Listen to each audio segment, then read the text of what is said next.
और इस वीडियो में मैं किसी भी ट्रेड को बाय सेल करने की सलाह नहीं देता हूँ। आप कोई भी ट्रेड को बाय या सेल करते हैं अपने पर्सनल एडवाइजर या ब्रोकर से बात कर ही किसी भी ट्रेड को बाय सेल करें। I am not a SEBI registered person. इस वीडियो में दी गई जानकारी सिर्फ एजुकेशनल पर्पज़ के लिए है। सो आप कोई भी ट्रेड को अगर देखते हैं तो उसको अपनी रिस्क पर देखें, ठीक है।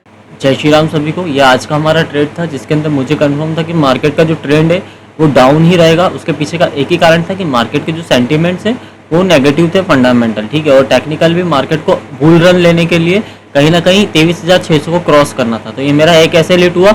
उसके बाद में मैंने यहाँ पे एक एंट्री प्लान कर दी। अगर मार्केट इस रेंज के ऊपर से पलट के डाउन साइड आता है तो हम यहाँ पे एक एंट्री जो है वो बना सकते हैं। ये मैंने अप साइड की भी एंट्री ली थी और एक डाउन साइड की भी ली थी। अप साइड में मेरा पहला टारगेट यहाँ पे था और जो कि 570 रुपए की रेंज का था। मार्केट उसी रेंज पे गया और वहां से फिर जो है मार्केट पलट गया, ठीक है।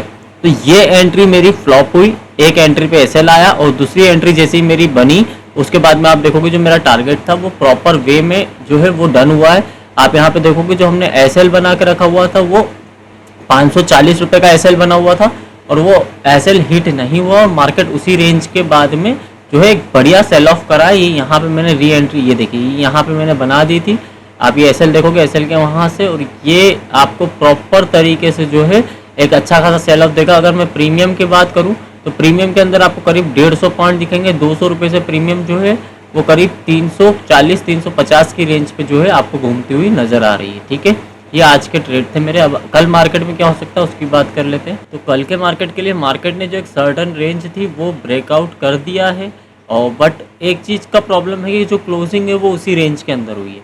अब अगर मार्केट इसी तरीके से चलता है तो यहाँ पे अभी हम आज भी, जैसे मैंने कल आपको बताया था, आज भी हम इसको बुल रन नहीं मानेंगे। अभी भी मार्केट के अंदर जो है वो सिचुएशन थोड़ी सी क्रिटिकल बनी हुई है। जब तक हम 750 के ऊपर नहीं निकलते तब तक हम जो है सेल ऑन राइज का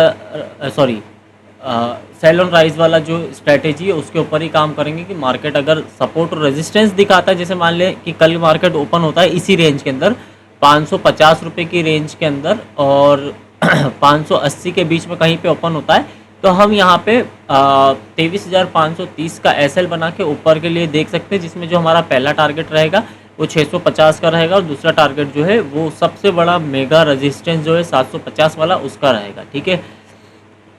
बट उसके चांसेस मेरे को थोड़े से कम लगते हैं। बट डाउन साइड के लिए अगर अपन बात करें तो डाउन साइड के लिए जो हम देखेंगे कल अगर मार्केट ओपन होता है और इसका ब्रेकडाउन करता है तो इसी लेवल का हम दोबारा से यही वाला एसएल बना के जो पहला टारगेट देखेंगे वो यही देखेंगे 350 रुपये का, और सेकंड टारगेट जो हमारा आएगा वो यहाँ पे आएगा 23,200 रुपये का, ठीक है। जहाँ से मार्केट ने एक रिवर्सल बढ़ा लिया था अप साइड के लिए, एक रैली तैयार करी थी, ठीक है। क्योंकि यहाँ पे आप देखेंगे तो यहाँ पे आपको एक गैप दिखेगी और गैप फिल होने का एक ही तरीका होता है कि मार्केट प्रॉपर तरीके से अप साइड में जाए और फिर वापस से डाउन आए तो वो गैप फिल होती है। दैट्स वाई हम पहला टारगेट जो है वो यहाँ पे रख रहे हैं 400 रुपये और 350 के बीच में, ठीक है। डाउन साइड का कन्विक्शन मुझे थोड़ा सा ज़्यादा है, दैट्स वाई मैं इस चीज़ को कल के लिए प्रीफर कर रहा हूँ। तो आप इस चीज़ का थोड़ा सा ध्यान रखिएगा क्योंकि मार्केट की स्थिति जो है हमको उसके हिसाब से चलना है। हमें इस हिसाब से नहीं चलना है कि मार्केट की स्थिति चेंज हो गई। मार्केट की स्थिति जब चेंज होगी तो ऑटोमेटिक सारी चीज़ें सेटल्ड होती हुई हमको नज़र आएंगी, जो कि अभी नहीं आ रही हैं, ठीक है। तो अभी मार्केट थोड़ा थोड़ा अपना पावर दिखा रहा है, बट ऐसा नहीं है कि मार्केट के अंदर बहुत बड़ा कुछ हमको बाइंग जोन दिख जाएगा। आप FIDIs का डेटा देखोगे तो वही सेम डेटा है और उसके हिसाब से जो है मार्केट में कहीं ना कहीं प्रेशर बना हुआ है, ठीक है। तो कल के लिए मैंने यही चीज़ आपको बताई है, उस चीज़ का थोड़ा सा ध्यान रखिएगा। धन्यवाद।